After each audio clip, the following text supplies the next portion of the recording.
miscalculated there on the board, but Cordesia plays bigger than 6'1". As Sutton steps back and she gets hot, that's going to be a good sign for South. Up top, and Ortiz again, just that speed and step back. That's huge. And a cold three knock. Run. South Alabama's found something that works with Carter and Ortiz on the floor, and Carter collects another one there. Play. Cleveland gets the ball inside. She's double teamed. It's knocked away. South Alabama takes it and go in the other direction. Carter Hartley lays it up and in with a little help at the end from Amaya Sutton.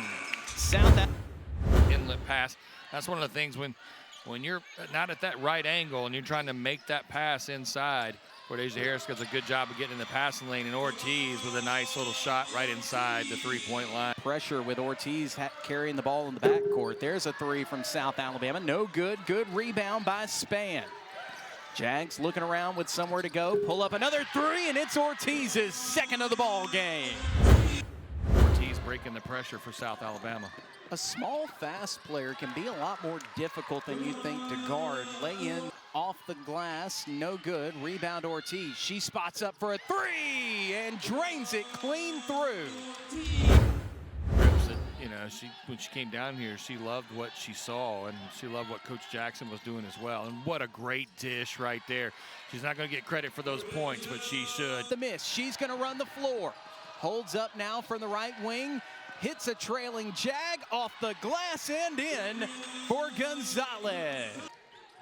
Jags working it around, trying to find somewhere to go. Here's a drive from Gonzalez off the glass, counted in the foul. That was a great just fake right there, because when Amaya Sutton rolled. All right, Coach, just a reaction to today's game.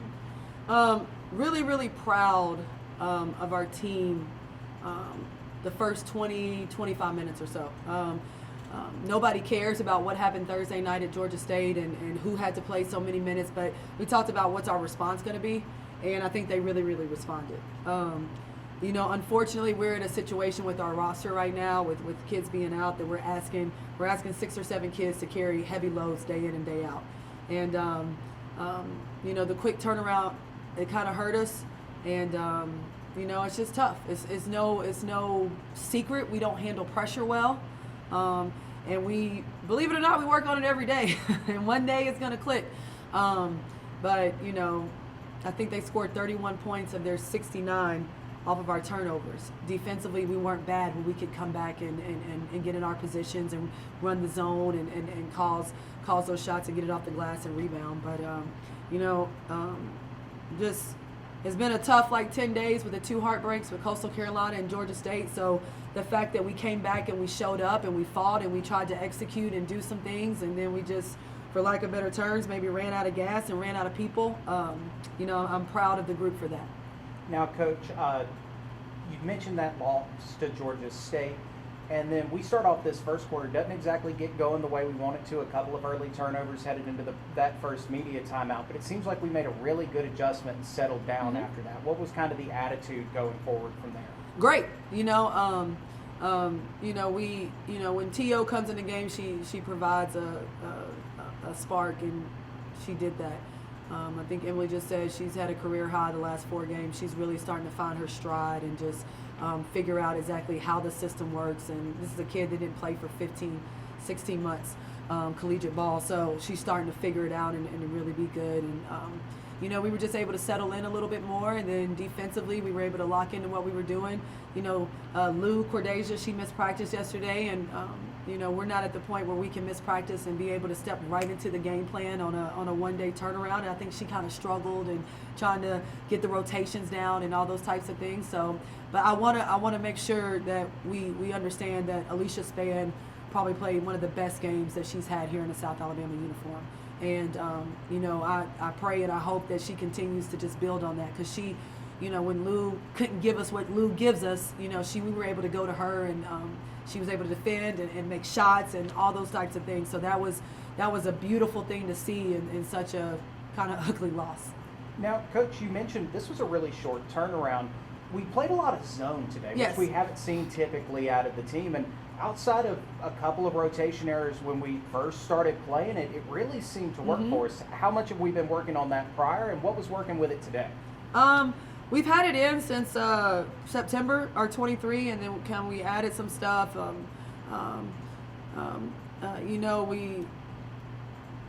It was something that we haven't worked on a ton, especially our the other defense that we put in. But the main thing is when Alicia was in there, Alicia Span, she was able to talk and direct.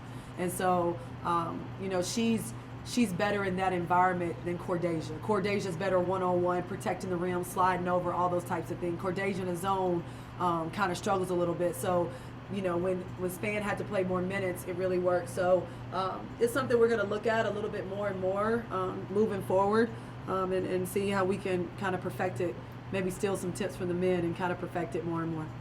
Now, you mentioned that Ortiz has set season high in 4 straight games. But what's been just working for her? I know she did such a great job of just getting away from that backcourt pressure and everything. Let me tell you about that kid, okay? That kid wants to be coached hard. Her and her Coach Brandon, she's in the office all the time. She's watching film. She's probably outside. Most of the times after games, she's out there shooting. Kid lives in the gym. She truly loves the game, and that's why you've seen her kind of just really perform and take off. And like I said, as she becomes more comfortable. She's a kid that missed 6 weeks of practice when she had to have a scope done. So she missed the first 6 weeks of practice, and actually probably shouldn't have played against UAB, and we just played her against UAB. It's a kid that's only played in about 30 college games. She got hurt her freshman year, middle of January at Central Michigan, and then took a whole year off before she came to us. And so at the end of the day, she's just now turning into a sophomore. And so, but nothing replaces work like work. And she stays in the gym. She stays in his office. They're watching film. They're watching people that her game mimics to see how she can get better there. She works extra with Mari, who's done a fabulous job with our team in a strength and conditioning. She works with him extra for her lateral work, and that's just who she is. So there's no surprise to us as a coaching staff how she's starting to get in a rhythm here. And now we got to get her to make better decisions when she gets fed up and things of that nature. But it's truly, there's a difference between good and great. And a lot of people try to get to great without the work, and you can't even scratch it unless you work like she's worked. And she's just not saying she's anywhere near great, because she is not. But she is scratching and clawing at it each and every day just get a little bit better. And so we're seeing something special happen with her, I think. Coach, I go back to some of the years where you were an assistant here with Coach Fowler. December and January don't always go our way, but if we play our best ball in February, we're normally in a pretty good position come March. We've got February already starting in the next couple of weeks, so how do we get it rolling in for the final month of the season? It's really incredible that you said that. Cordasia, Lou was in my office the other day, and we were talking about things, and I said this team reminds me a lot of the 18-19 team that was here. And we started off 10, we went on a foreign trip. We went up to Montreal, came back. We went 10-0. We beat Alabama. Started off hot. We were 7-3 in conference. Non-conference. Started off hot. We had a roller coaster of a ride, whole conference season. We went 9-9. Put ourselves in a pretty bad position heading into the tournament. Lost on senior night to App State. With China Ellis and Genesis Perrymont and that crew. That was our first recruiting class. Those kids made up in their mind, and we already had receipts and data how good we were. And going into New Orleans, we had to play 4 games in 5 days. And we beat Lafayette the first day, turned around and had a day off, beat Texas State, turned around and beat Troy, beat UT Arlington, and then lost by 1. We were exhausted. We lost by 1 to Little Rock in the championship game. And so I see a lot of those similarities in this team. Started off hot. Conference has been up and down. We've had heartbreaks. That team didn't have heartbreak losses, like the couple of heartbreak losses that we've had. Had heartbreak losses, but then as the middle of February, you try to kind of figure it out, and then they make the decision that they're not going to lose. And so, you don't want to be a beast. I think the kid from Iowa State, the Crooks kid, said it best. You don't want to be a beast in December and January. You want to be a damn good beast come the middle of January, February, rolling into the tournament. So the great thing about this team is they're locked in, they believe, and we've got proven data about how good we can be. Now we've got to figure out this rough patch. We're like a buffalo in the storm. We got to keep going forward. So I'm looking forward to seeing what we do up in Boone. Coach, if we get there. Yeah, this week it's in doubt. Yeah. But final question for you. You talk about those heartbreak losses. How do you take that from something that can just weigh you down as a team to something you just build off of and go, look, we've been here. We know how we lose this game. Here's how we win it. Right. I think it's exactly what you said. It's lessons learned, right? So we learned at Coastal that we can't leave 30 points on the board. We missed 8 bunnies and we missed 7 shots at the nail for 30 points. If we get 15 of those and it changes the flow of the game, we don't get to the end of the game situation, right? We learned against Georgia State that we've got to continue to put the pressure on and handle their physicality a little bit better, right? And being without Lou those 20, I think she only played 20 minutes, that kind of hurt us as well. But we also learned that, hey, in overtime, we've got to excel in overtime. It's we can't foul, we got to excel. It was so crazy because we got beaten double overtime at Georgia State last year. So we take those lessons and kind of move forward.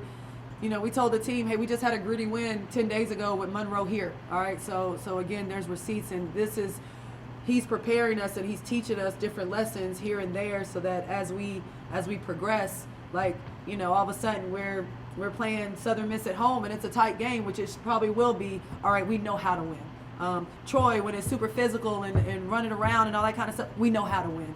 So we're just holding on to that he's giving us lessons, and it's going to all work out in the end.